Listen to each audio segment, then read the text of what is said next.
계속해서 시장 점검해 보도록 하겠습니다. 오늘은 박석현 우리은행 투자상품전략부 부부장 자리에 모셨습니다. 어서 오세요. 예, 안녕하십니까? 네. 간밤에 이 파월 의장의 연설 이 분석을 해보니까 최대 고용과 이 물가 안정이라는 목표를 위해서 기존 정책을 유지하겠다 이런 뜻으로 받아들일 수도 있을 것 같아요. 좀 어떤 부분에 주목할 필요가 있을 것 같나요? 일단 스웨덴 중앙은행이죠. 릭스방크에서 주최한 그 심포지엄에서 파월 의장이 이제 좀 인기 없는 대책을 쓸 필요성도 있다라고 얘기를 하셨는데 여기서 인기 없는 정책이라는 거는 이제 금리 인상을 해서 그 경제 성장을 조금 약간 누그러뜨리는 정책을 좀 의미를 하는 거고요. 연준이 앞으로도 계속 금리를 올리겠다라는 측면을 일단 이해를 할 수 있을 것 같고.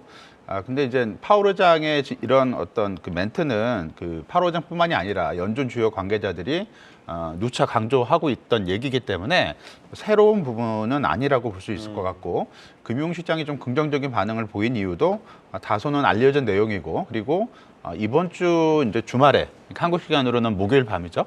예정된 물가 지표가 상당히 좀 기대가 되고 있기 때문에 오히려 이 부분이 좀 주목을 받으면서 금융시장을 좀 안정을 보였다라고 볼 수 있을 것 같고요.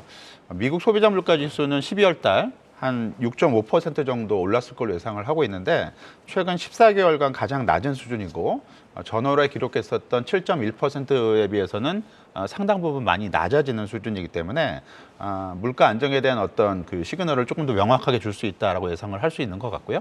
그리고 이제 핵심 물가 같은 경우도 그러니까 그 식품과 에너지를 제외한 물가 부분인데 이것도 5%대 진입을 예상을 하고 있기 때문에 최근 1년간 가장 낮은 수준이 예상이 되고 있어서 이런 부분들이 긍정적으로 시장에서는 기대 요인으로 작용을 하고 있는 것 같습니다.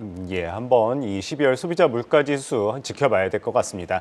그런 가운데 이 세계은행이 오늘 발표를 했죠. 이 올해 세계 경제 전망률을 하향 조정을 했는데 살펴보니까 2009년 금융위기 때와 2020년 때 코로나 봉쇄 때 이후로 이제 최악의 결과를 발표했단 말이죠. 이 리스크가 계속 시장에 영향을 줄까요? 그죠. 일단은 부정적인 어떤 숫자를 발표를 했고 이 숫자로만 놓고 보자면 경기 침체 위험이 상당 부분 더 높아진 걸로 일단은 받아들일 수가 있을 것 같습니다. 분명히 이제 부정적인 소식은 맞긴 한데 일단 그 지표를 하향 조정을 많이 했긴 했지만 기존의 어떤 보고서가 지난해 6월 달에 발표가 됐었거든요. 상당히 좀 지금 시차가 6개월 이상 지금 나고 있는 상황이고요. 그때 제시됐던 숫자가 지금 3%였고 요번에 이제 올해 성장률 전망치를 전 세계 기준으로 1.7%로 큰 폭으로 이제 하향 조정을 한 건데 일단 그 말씀드린 대로 좀 시차가 있기 때문에 그동안에 누적적으로 금융시장에서 반영을 해왔던 성장률 전망 하향 조정이 한꺼번에 반영됐다라고 봐야 될 것 같고요. 그리고 성장률 전망치를 이렇게 많이 떨어뜨리는데 가장 크게 일조를 한 게 미국인데요. 미국 성장률 전망을 한 0.5% 정도로 상당히 낮게 예상을 했습니다. 0%대를 제시를 했는데 지금 시장 컨센서스가 한 0.3 정도 되고요.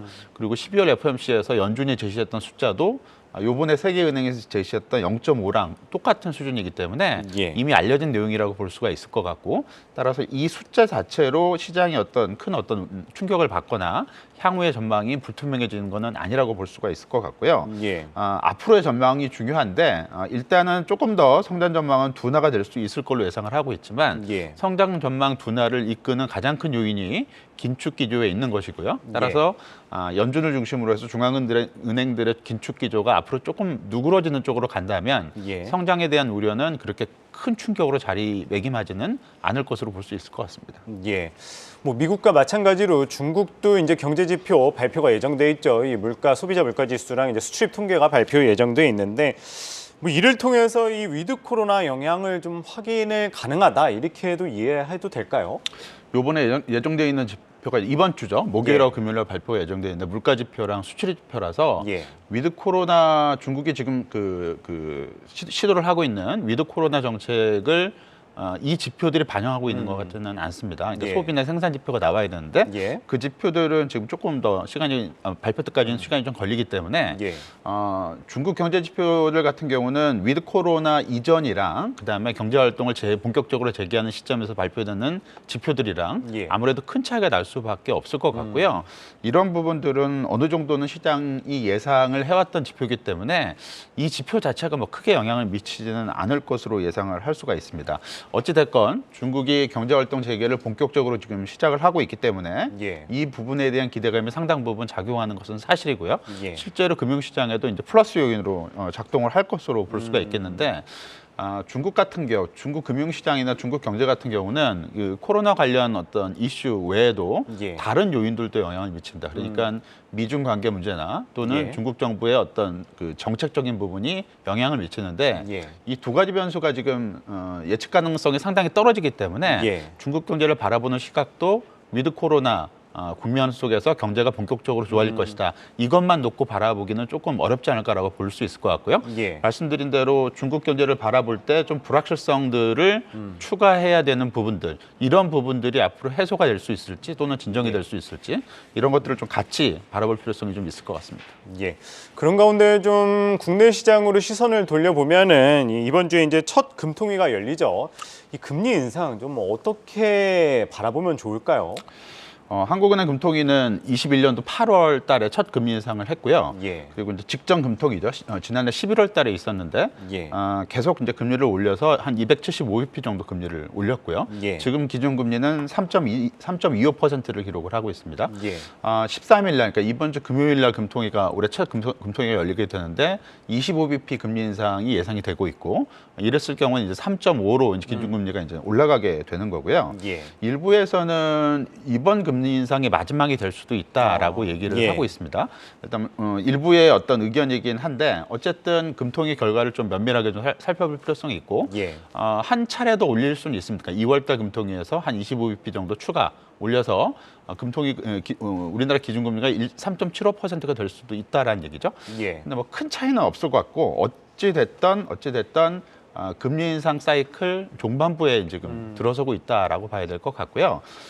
요번에 이제 금리 인상을 하게 되더라도 25bp 정도가 예상이 되고 있고 시장 충격이 좀 제한적일 것이라고 보는 이유는 작년하고 좀 상황이 다른 부분은 작년에 이제 금리를 한국은행 금통위에서 올릴 때는 예. 시장 금리가 상당히 불안했습니다. 특히 단기 금리기 CP 금리가 상당히 불안했는데 예. 작년 연말부터 좀 분위기가 바뀌어서 우리나라 시장 금리, 국고채 금리나 단기 금리인 CD, CP 금리도 지금 많이 내리고 있거든요. 예. 대표적으로 이제 CP 금리 같은 경우는 작년 연말에 한 5.5%를 넘었는데 예. 지금은 5.4% 초반까지 지금 내려가고 있기 때문에 예. 시장 금리 자체가 안정을 보이는 국면 속에서는 한국은행이 금리 인상을 하더라도 예. 그런 충격이나 어떤 우려감들은 크게 작용하지는 않을 것으로 예상을 하고 있습니다.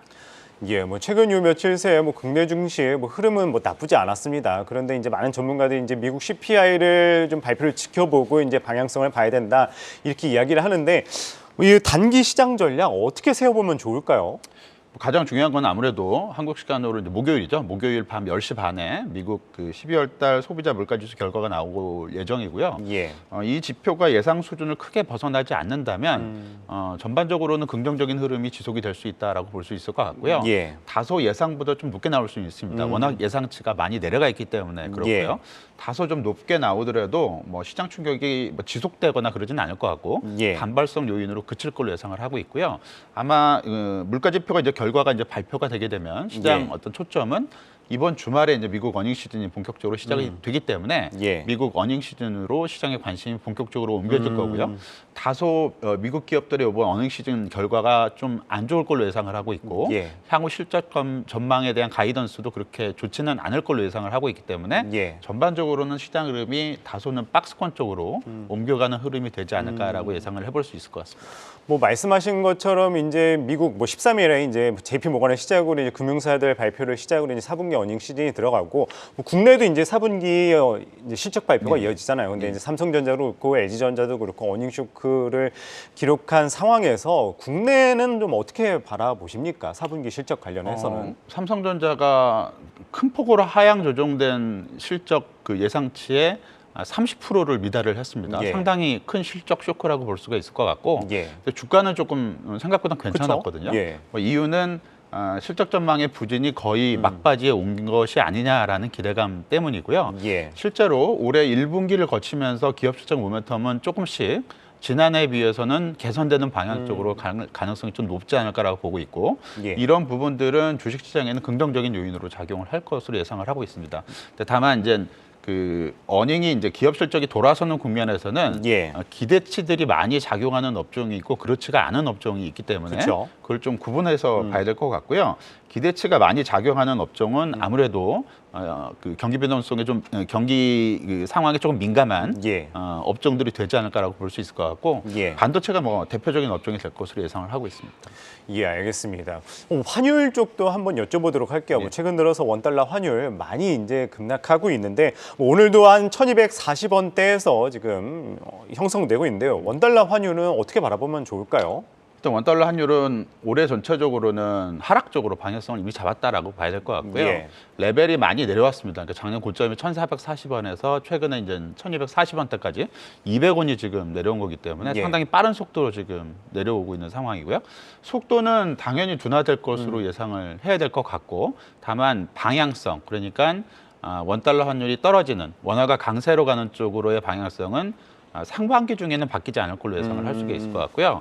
한 1,200원대 초반 미국 예. 물가지표나 연준의 통화정책 기조가 예상했던 수준대로 안정화를 찾아간다면 예. 1,200원대 밑으로도 갈 수 있는 상황에 대해서 예. 고려할 필요성이 좀 있을 것 같습니다. 예, 알겠습니다. 오늘은 박석현 우리은행 투자상품전략부 부부장 이야기 들어봤습니다. 말씀 잘 들었습니다. 예, 감사합니다.